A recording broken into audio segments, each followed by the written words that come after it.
Olá, tudo bem, pessoal?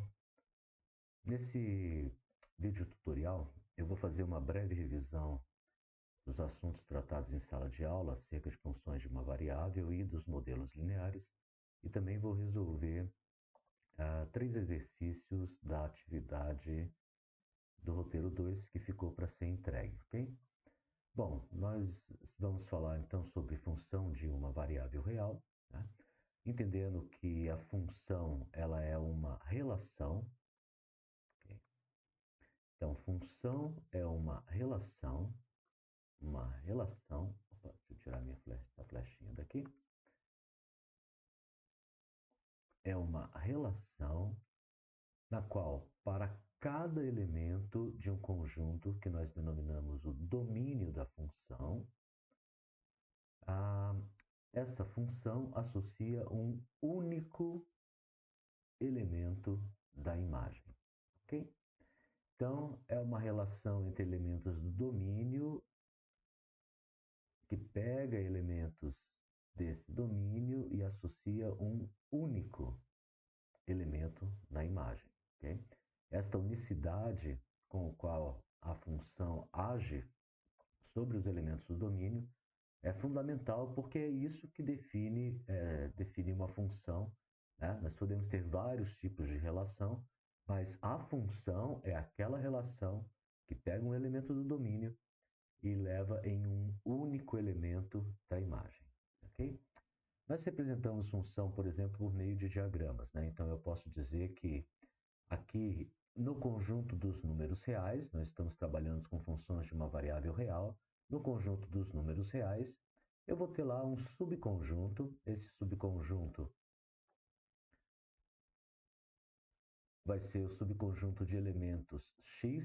Então, eu posso ter lá um elemento aqui que é o x1, eu posso ter aqui o elemento x2. Tá? Então, são todos elementos é, que vão estar dentro do domínio da função. Pode ser que eu tenha elementos aqui fora que não estejam no domínio, ok? Só que a função não vai agir sobre eles. A função, quando ela age sobre um determinado conjunto, isso quer dizer que aquele conjunto é o domínio. Tá? Então, eu posso ter alguns valores reais para os quais a função não vai agir sobre esses elementos. Bom, e o que a função faz? Ela vai pegar elementos do domínio e vai transformar esses elementos do domínio em elementos na imagem. Okay? Então é isso que a função faz. Então eu vou ter a função agindo. Vamos pegar aqui uma cor para fazer a função. Ela vai pegar aqui um elemento e vai levar, opa, e vai levar aqui. Okay? Vai pegar um outro elemento e vai levar ali. Ela pode pegar o mesmo elemento e levar aqui. Não tem problema.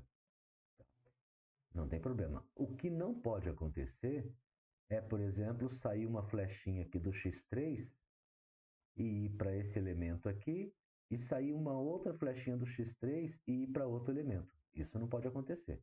Mas eu posso ter, por exemplo, x1 e x3 chegando com o mesmo resultado aqui na imagem.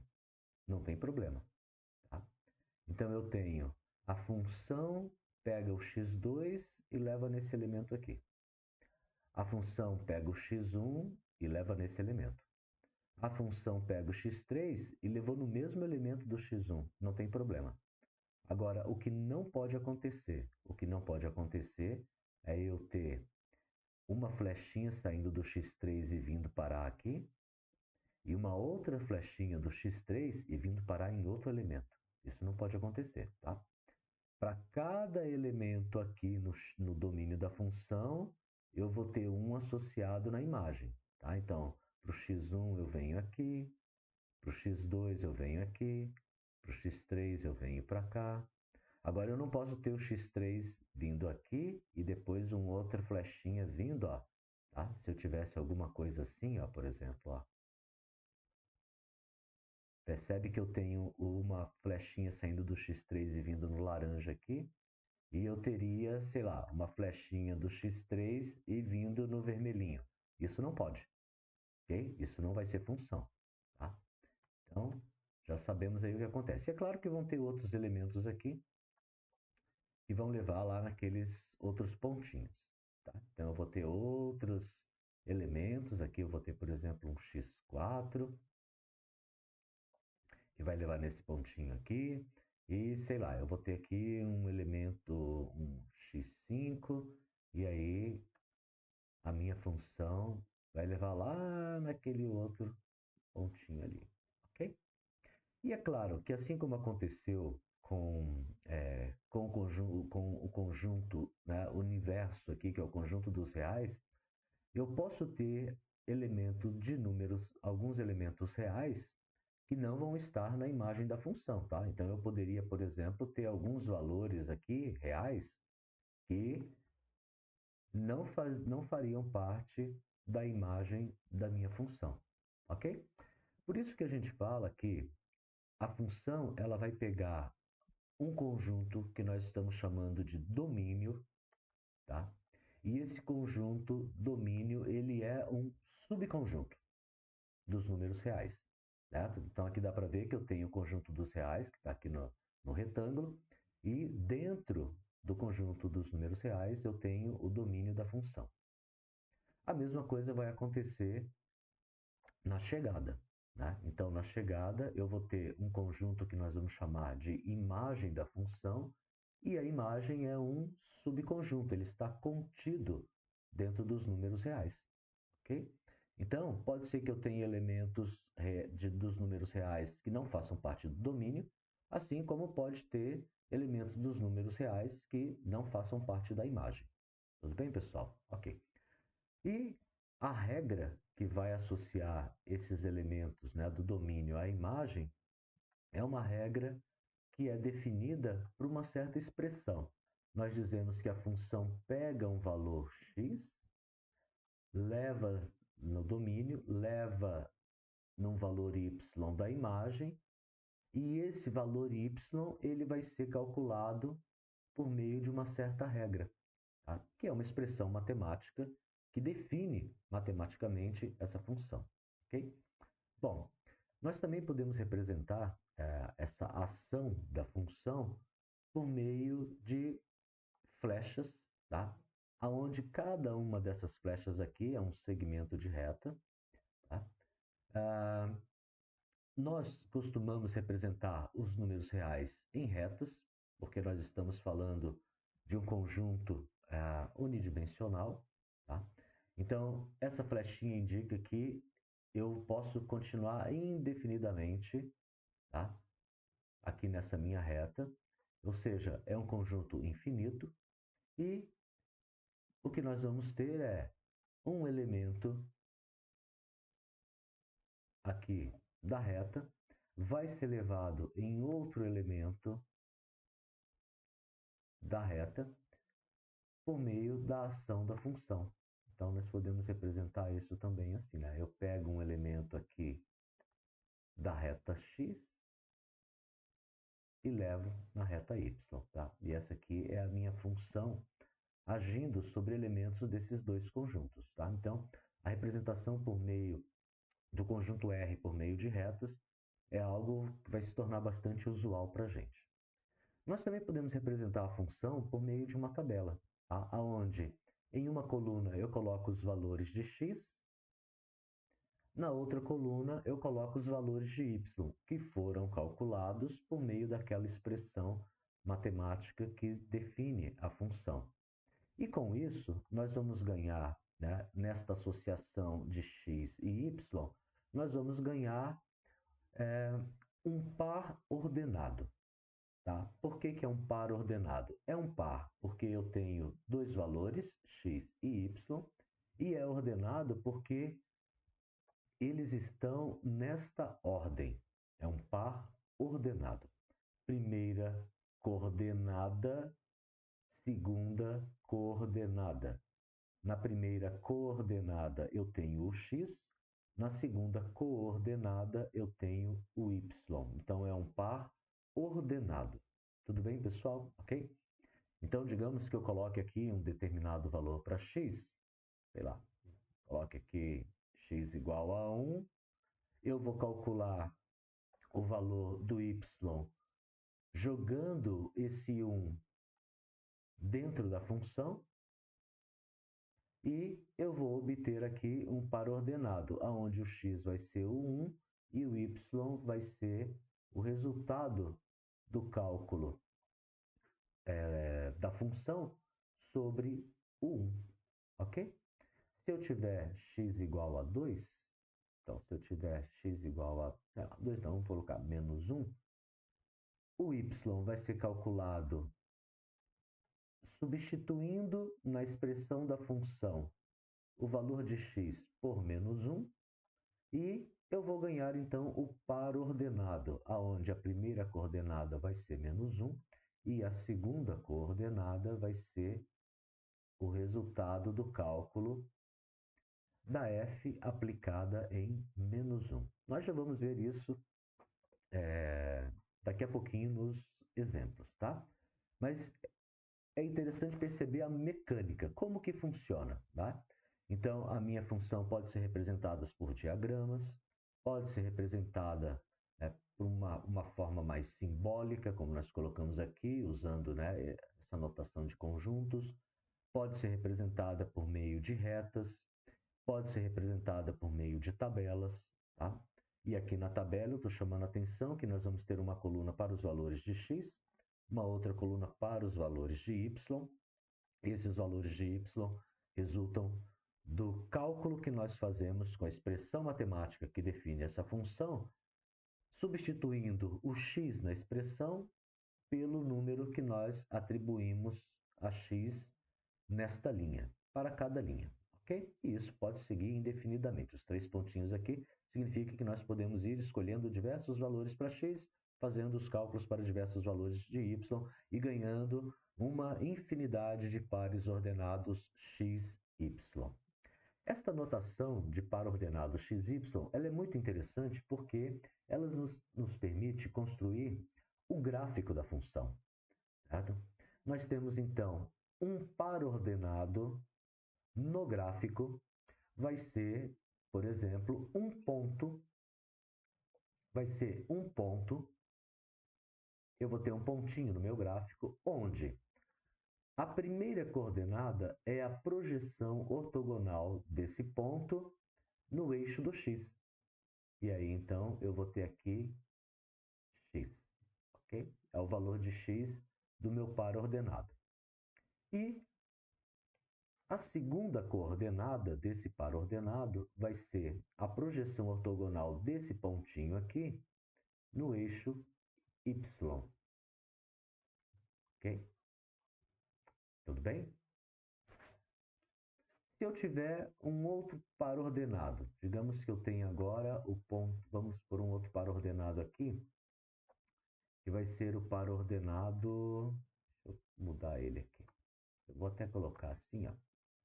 Esse aqui eu vou colocar como se fosse x1 e esse aqui o y1, tá? Aqui nós temos o par ordenado x1, y1. Aí, digamos que eu tivesse um outro par ordenado. Então, digamos que eu tivesse um par ordenado, vamos colocar aqui, tá? Eu vou ter aqui um par ordenado, que é o par ordenado x2 e y2. Olha, x2 e y2 é o meu par ordenado. Tá? O x2 corresponde à projeção ortogonal do ponto que representa o par ordenado no eixo x. Então, aqui eu vou ter o x2. E o y2 corresponde à projeção ortogonal desse ponto no eixo y. E aqui eu vou ter o y2. E nós podemos fazer isso para construir pontos, né? Então, digamos que eu tenha um par ordenado, que eu te dei assim, eu falo, ó, agora eu tenho o par ordenado x3 e y3. Eu vou localizar o x3 no eixo x, digamos que o x3 esteja aqui. Esse aqui seja o x3. Ok? É o valor do x, do x3 localizado aqui no eixo. E para construir o meu ponto, o que eu tenho que fazer? Eu tenho que construir uma reta vertical passando pelo x3. Então, eu vou construir a minha reta vertical passando pelo x3. construir o ponto, eu preciso localizar o y3 no meu eixo y, no eixo vertical. Então, eu vou procurar onde está o y3. Digamos que esteja aqui. Tá? Esse aqui é o y3. E aí, eu vou traçar agora uma reta horizontal. Então, eu traço uma reta horizontal passando pelo y3. E aonde a reta tracejada vertical encontrou a reta horizontal, este pontinho da intersecção vai ser o ponto que tem as coordenadas x3, y3. Então, eu vou ter as coordenadas x3 e y3. Ok? Muito bem. Bom, então a gente vai fazer os exercícios, né, com os gráficos, montando os gráficos, isso vai ficar bem claro. Vamos lá. Agora, continuando. Nós vamos falar sobre o zero da função. O que é o zero da função? O zero da função é aquele valor de x, então, ó, zero da função é o valor de x para o qual nós temos o seguinte, para o qual o valor da função é igual a zero, ok? Então, isso é o zero da função, é o valor de x. Então, eu vou procurar o valor de x para o qual a expressão matemática da minha função ficará igualada a zero quando eu substituo aquele valor de x na expressão da função. E a intersecção da função com o eixo y. A intersecção da função com o eixo y é o valor de y para o qual eu tenho f de zero. Ok? Aí eu vou descobrir quem que é a intersecção da função com o eixo y. É interessante saber em termos do gráfico, tá? Em termos do gráfico, que o zero da função ele também pode ser visto como a intersecção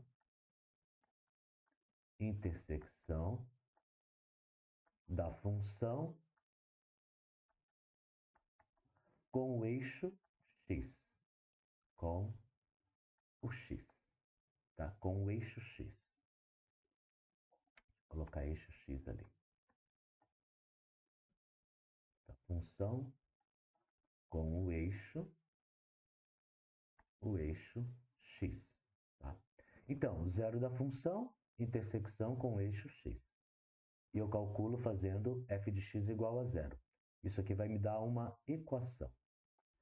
A intersecção da função é aquele valor de y para o qual eu tenho f de zero. Tá? Então, zero da função, faço f de x igual a zero. A intersecção da função, calculo o valor da f com o x igual a zero. Beleza? Bom, e finalmente, o estudo do sinal da função, basicamente eu vou querer saber as seguintes informações. Primeiro, se eu tiver a informação, eu preciso saber quando, para quais valores de x eu tenho o zero da função. Então, isso a gente já vai obter quando calcular o zero da função. Eu quero saber também outra coisa. Eu quero saber quais são os valores de x quando a minha função ela for negativa, ou seja, quando os valores da minha função, os valores de y, forem menores do que zero. E, finalmente, eu vou querer saber também para quais valores de x eu tenho a f de x maior do que zero. Tá? Então, a pergunta é sempre em relação a pontos do domínio. Eu quero saber quais são os valores de x para os quais eu tenho o zero da função, para quais valores, se nós tivermos o zero, tá? Porque às vezes eu não consigo, o zero da função não existe, às vezes, tá? Então, eu quero saber para quais valores de x eu tenho f de x igual a zero, para quais valores de x eu tenho f de x menor do que zero e para quais valores de x eu tenho f de x maior do que zero. Então, é o estudo do sinal. Se é positivo, se é negativo, ou se não é nem positivo nem negativo, ou seja, se é igual a zero. Então, é o estudo do sinal. se é positivo ou se é negativo, ok? E se houver, nós também indicamos quando, né, nós temos valores de x no qual a função será igual a zero. Bom, muito bem. Vamos agora para os nossos modelos lineares. Para os nossos modelos lineares, nós temos que ter com bastante clareza a seguinte consideração. Modelos lineares, modelos lineares, modelos lineares, eles modelam relações entre as variáveis x e y de tal modo que nós temos uma proporcionalidade. E o que isso significa, professor? Significa o seguinte: se o valor do x aumenta ou diminui, então o y aumenta ou diminui na mesma proporção. Tá? O que isso quer dizer? Quer dizer o seguinte, vou fazer um rabisquinho aqui. Ó. Se eu tenho x1 e depois eu tenho 2 vezes x1, então lá na imagem, para x1 eu vou ter y1 e lá na imagem eu vou ter 2 vezes y1. Então, se eu dobrar o valor do x, o valor do y também dobra, ok? Agora, pode acontecer também o seguinte, né? Isso pode ser tanto positivamente quanto negativamente, né? Então, a gente vai ver alguns aspectos relativos a isso também, tá bom? O que nós estamos a dizer é que nós temos uma certa razão de proporção, tá? Se o x aumenta ou diminui, eu poderia também ter assim, ó, menos 2x, então ele está diminuindo, né? O x está sendo multiplicado por menos 2x, e eu posso ter um aumento ou diminuição do valor de y, mas é na mesma proporção. Tá? Se ele diminui 2 vezes, eu posso ter um aumento de 2 vezes, ou posso ter também uma diminuição em 2 vezes. Ok? Então, por isso que eu coloquei, ó, aumenta ou diminui. Então, x aumenta ou diminui. O y pode aumentar ou diminuir. Tá? Não é aumenta, aumenta, diminui, diminui. Tá? O x pode aumentar e o y pode diminuir. Então, o x pode aumentar o dobro e o y pode diminuir o dobro. O x pode diminuir o dobro e o y pode aumentar o dobro. Tá bom? Então, é por isso que eu já coloquei ali, aumenta ou diminui. Tá? Mas sempre na mesma proporção. O dobro, o triplo, ok? Bom, qual que é o protótipo? Né? Nós vamos utilizar esse nome bonito aqui, protótipo. Qual que é o protótipo do modelo linear? Um protótipo do modelo linear é uma função que é expressa como sendo um número, que eu estou chamando de A, vezes x, mais outro número que não está multiplicando x. Tá? É bem importante a gente reparar nisso. Ó. Eu tenho um número que é A, que multiplica o x. Ele afeta o x. E eu tenho um outro número B, que não afeta o x.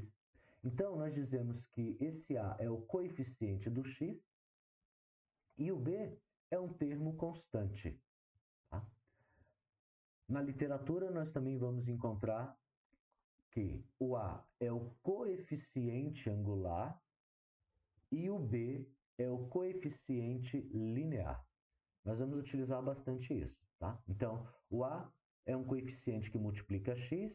Na literatura, nós encontramos a denominação de A como sendo o coeficiente angular. Nós vamos ver por quê. Existe uma questão geométrica associada ao nome que nós damos para o A em termos de ser o coeficiente angular. Okay? Isso é uma razão geométrica. Bom, e o B é um termo constante e ele é chamado de coeficiente linear. Okay? Então, o protótipo do nosso modelo, né? Ou seja, o protótipo é a forma geral dos nossos modelos lineares, né? Funcionais, serão A vezes x mais B. Uma coisa importante em relação à discussão de domínio do modelo linear é que o domínio ele é todo o conjunto dos números reais. Você lembra que no slide anterior eu falei, olha, pode haver certos números que não fazem parte do domínio da função. Mas isso não acontece quando nós estamos falando de modelos lineares. Porque não vai existir nenhuma restrição para os valores de x nesta expressão matemática. Tá? Então, quando eu olho para essa minha expressão matemática, a vezes x mais b, não existe nenhum valor de x que eu não possa colocar aqui. O x pode assumir qualquer valor real. Então, se ele pode assumir qualquer valor real, o domínio da minha função vai ser todo o conjunto dos números reais. E a imagem, por sua vez, também não vai ficar limitada a nenhum valor, certo? A imagem, que é o resultado do processamento da minha função f sobre os valores x do domínio da função, esta imagem ela não vai ter nenhuma limitação. Eu vou poder entrar com todos os números reais para serem processados na minha função e a saída vão ser também todos os números reais. Então, nós dizemos que tanto o domínio quanto a imagem de um modelo linear, um modelo funcional, vão ser os números reais. Então, lá no domínio eu vou ter todos os números reais e lá na imagem eu vou ter todos os números reais, ok? Então, esta observação já responde um dos itens lá dos nossos exercícios, tá? Lá está perguntando qual que é o domínio e qual que é a imagem da minha função, lá no exercício. Agora nós já sabemos que se o modelo é linear, então o domínio é todos os números reais e a imagem é todos os números reais, ok? Muito bem. Continuando. O gráfico de um modelo linear é uma reta. Tá? Isso aqui é bem interessante porque, de certa forma, ele simplifica bastante todo o nosso trabalho. Tá? O gráfico de um modelo linear é uma reta. Então, o protótipo do nosso modelo linear é ax mais b. E aí, várias coisas podem acontecer com esse a e com esse b. Por exemplo, tá? Primeiro, se o a for igual a zero, nós vamos ter uma função que é constante. De fato, né? Olha só, a minha função, o protótipo dela é a vezes x mais b. Se o a for zero, eu vou ter zero vezes x mais b. Ora, zero vezes x é zero. Então, a minha função constante vai ficar f de x igual a b. Onde esse b, claro, é um número real. Ok? E esse b, então, pode ser zero, pode ser positivo, pode ser negativo, ele pode ser qualquer valor. Mas a função é constante por quê? Porque enquanto está variando o x, o b está sempre fixo, ele está constante. Uma vez que eu tenha definido o valor do b, a minha função, independente do x, sempre vai ter o valor b. Por isso que nós dizemos que a função é constante. Ok? E uma coisa interessante já para adiantar aqui, é que o gráfico da nossa função, ele vai ser uma reta. E ele vai ser uma reta... Opa, fiz meio torto aqui. Ele vai ser uma reta horizontal. Depois no exercício a gente já vai fazer isso. Então, se eu tiver lá, aqui os pares ordenados, os eixos coordenados x, y, digamos que o b seja igual a 1. Tá? Então, se o b for igual a 1, e aí eu tiver o y igual a 1 aqui, ó, o gráfico da minha função vai ser uma reta. Ele vai ser uma reta que vai passar ali pelo 1. E ele vai ser uma reta horizontal. Ok? Muito bem. Agora vamos para um segundo caso. Se o b for igual a zero. Bom, se o b for igual a zero, vamos lembrar que o protótipo da minha função é f de x igual a vezes x mais b, só que nesse caso o b é zero. Aí vai ficar a vezes x mais zero. Ora, mas a vezes x mais zero vai ser a vezes x. Okay? Esse modelo linear recebe em especial, e aí tem uma razão matemática para isso, tá? Então, aqui é uma questão um tanto teórica, tá? Acerca de todos os nossos esses modelos são lineares. Mas essa função, que é escrita como um número real vezes o x, ou seja, onde o b é igual a zero, recebe o nome especial de função linear. Então, embora todos os modelos sejam lineares, essa recebe o nome linear. E a razão é matemática. E existe existe uma questão interessante aqui quando nós olhamos para o gráfico dessa função. Deixa eu só colocar mais uma coisinha aqui, tá? Em relação a esse A. Esse A ele é real e esse A ele tem que ser diferente de zero, tá? Ah, professor, mas por que o A não pode ser zero? Bom, porque se o A for zero e o B for zero, a gente vai ter uma função aonde seria a mesma coisa que ter o B igual a zero aqui, ó. Ou seja, eu teria uma função constante igual a zero. Tá? Então, o A tem que ser diferente de zero nesse caso aqui. Então, vamos ver a questão do gráfico dessa função. Tá? E a explicação do porquê ela recebe esse nome de linear tem a ver com a forma do seu gráfico. Tá?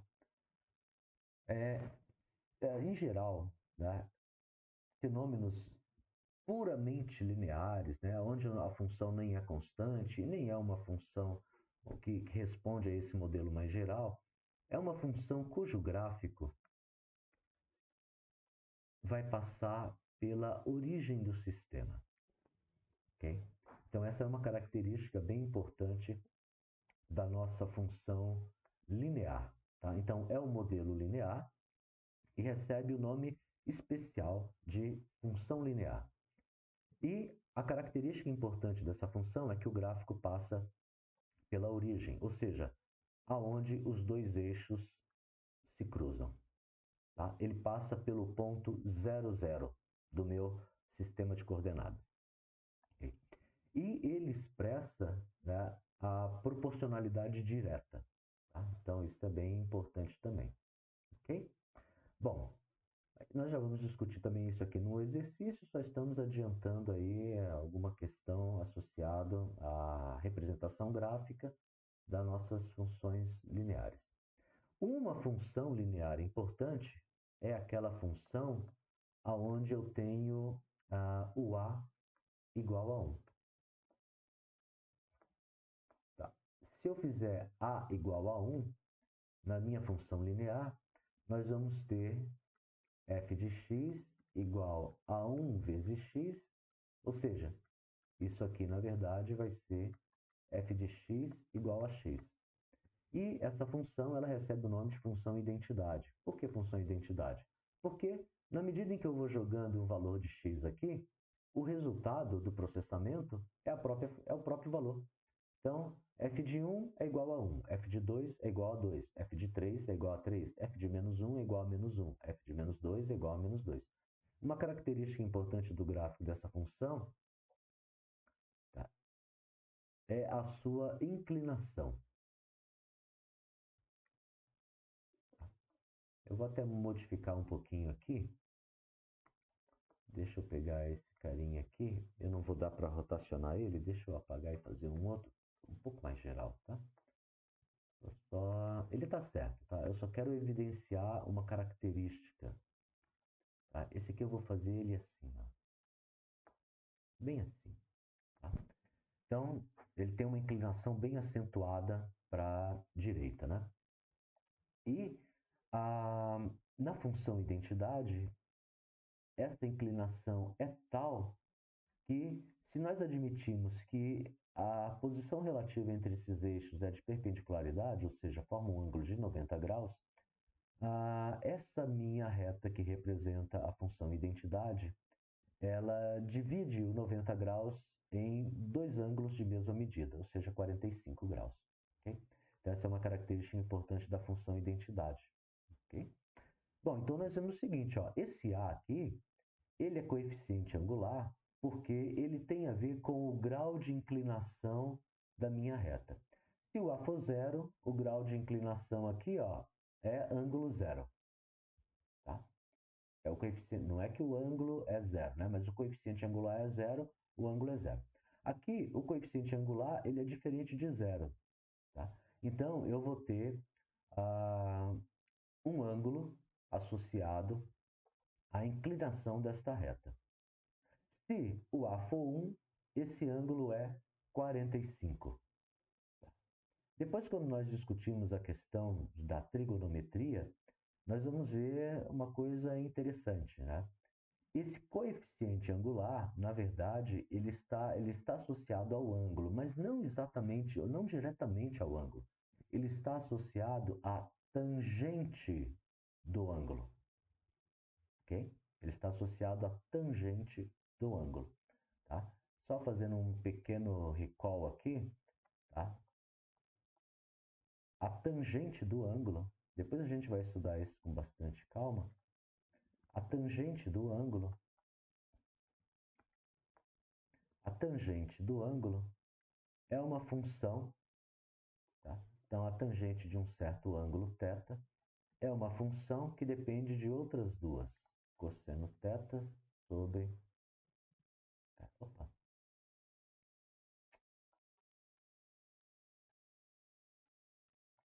seno θ sobre cosseno θ.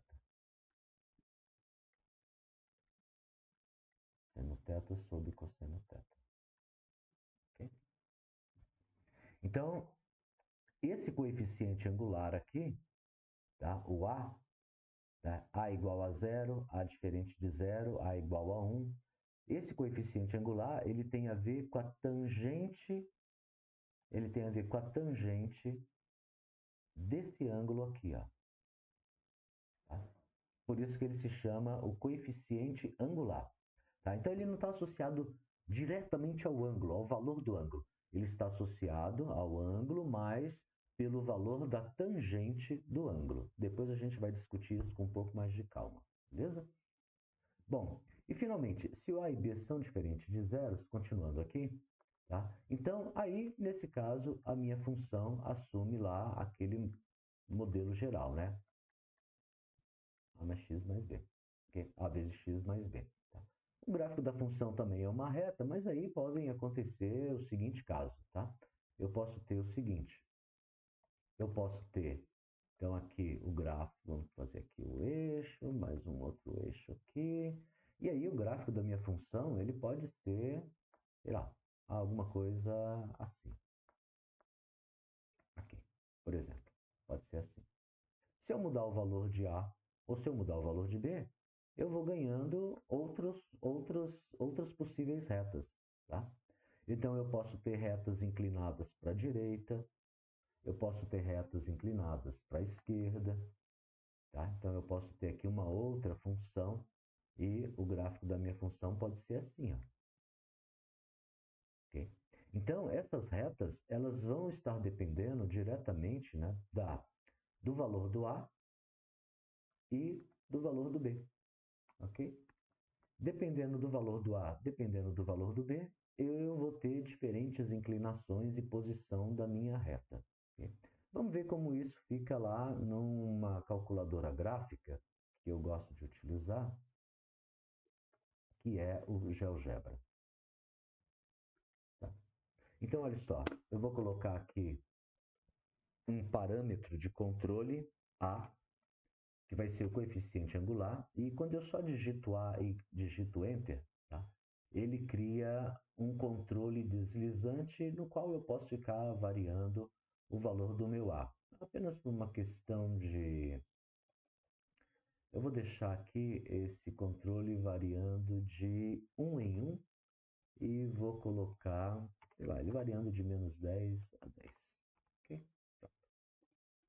Tá aí. E vou fazer a mesma coisa para o B, tá? Então, ó, agora ele está variando de 1 em 1, assumindo valores de 10 até -10, e o valor de B também eu quero fazer a mesma coisa. Eu vou colocar ele variando de -10 a 10, 10 a 10, e também com incremento de 1 em 1. Okay?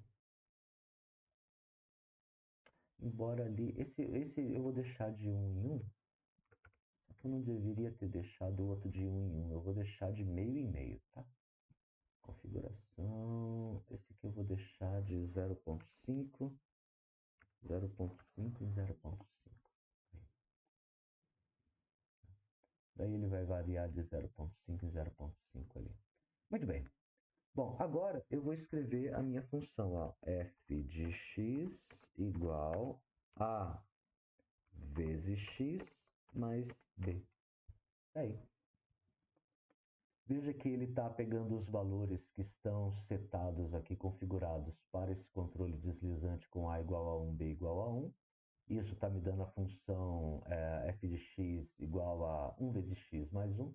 E se eu for mudando, por exemplo, vamos mudar o valor... Primeiro vamos colocar o b igual a 0. Aliás, o a igual a 0.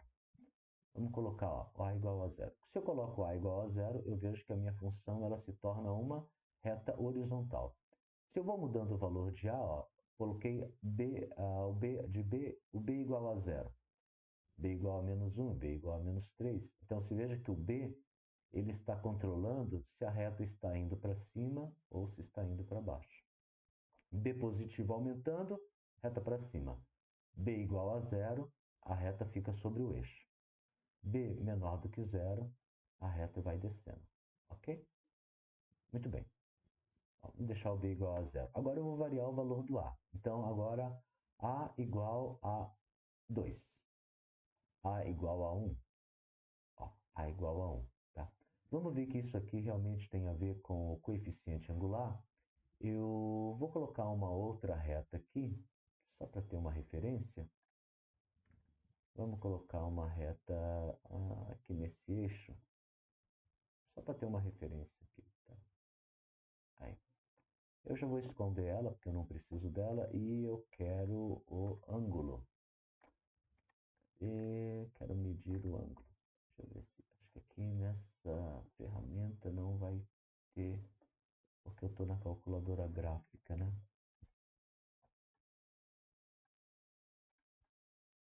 Eu teria que estar lá na parte de geometria. Deixa eu ver se ele tem o controle aqui para ângulo. Tá em inglês, né? Então...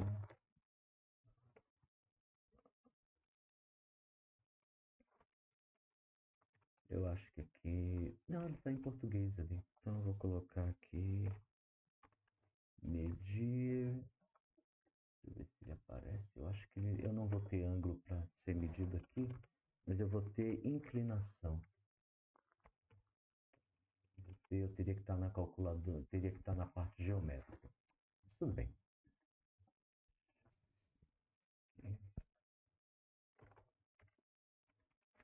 Não, nem vou conseguir, porque eu não tenho essa ferramenta disponível nessa instância do GeoGebra. Não tem problema. Mas nós podemos ver diretamente aqui que isso tem a ver com a inclinação, né? Então eu consigo verificar, deixa eu jogar fora isso aqui que eu não vou precisar mais. Eu consigo verificar que na medida em que eu vou mudando o valor do A, eu vou alterando a inclinação da reta. Ok? Ó, valores de A positivo maior do que 1, a reta vai se tornando vertical. A pergunta é, será que ela vai se tornar vertical em algum momento? Será que ela vai se tornar vertical em algum momento? Bom, aí a gente vai lembrar o seguinte, né? Eu não posso ter nenhum valor de x para o qual eu tenha dois valores de y diferentes. Se a minha reta fosse vertical, o que ia acontecer? Se a minha reta fosse vertical, eu ia ter um problema seríssimo naquela definição de função, né? Vou pegar aqui e fazer isso aqui, ó. Se eu tivesse alguma coisa assim, ó. Ora, isto é uma reta. Agora, será que esta reta é de algum modelo linear? Bom, como nós definimos função, nós dizemos o seguinte, ó. Para um mesmo valor, para um valor de x, eu tenho que ter um único valor de y. Um valor de x, um único valor de y. Ora, a minha reta vertical, eu tenho um valor de x e infinitos valores de y. Então, eu até posso construir uma reta vertical num gráfico, mas essa reta vertical não é gráfico de função, ok? Então, isso aí tem que ficar bem claro. Isso quer dizer o seguinte, pessoal. Isso quer dizer que por mais que eu varie aqui esse valor do A, essa reta nunca vai ser vertical. Por quê? Porque esse A essa minha reta é uma reta que está vindo de uma função, ó, a vezes x mais b. E esse coeficiente angular é o coeficiente angular de inclinação da reta. Esse coeficiente angular, ele está associado à tangente, ok? A tangente do ângulo de inclinação da reta. Okay? E esse ângulo daí, se ele for 90 graus, a minha tangente não existe. Tá? O valor da tangente não existe. Então, eu posso dizer o seguinte, esse A nunca vai fazer com que a minha reta se torne vertical. Ah, professor, mas é porque está indo só no 10 ali, não importa, eu poderia colocar 300 bilhões aqui para o valor do A. Ela nunca ia ficar na vertical, ok? Porque ela está associada a uma função, ok? Se eu tiver uma reta vertical, eu até posso construir essa reta vertical, mas ela não é gráfico de função. Vai ficar bem importante, bem claro isso aí, ok? Então, nós estamos vendo aqui qual que é o efeito do A. Né? O que, que o A faz? O A faz a minha reta mudar a inclinação. E o que, que o B faz? O B faz a minha reta subir ou descer no gráfico, ok? Beleza? Então, ó, posso subir e descer no gráfico. Então, posso ir girando, ó lá, pode ir mudando para vários valores, ok? Todos os valores que eu vou vendo aqui são valores onde eu tenho a possibilidade de mudar o coeficiente angular e o coeficiente linear. Então, isso faz com que o coeficiente angular muda a inclinação, o coeficiente linear traz a minha reta para cima ou para baixo. Okay? Isso vai ter um aspecto bem importante no que diz respeito aos cálculos de raiz, que está no eixo x, e da intersecção do gráfico com o eixo y. Beleza?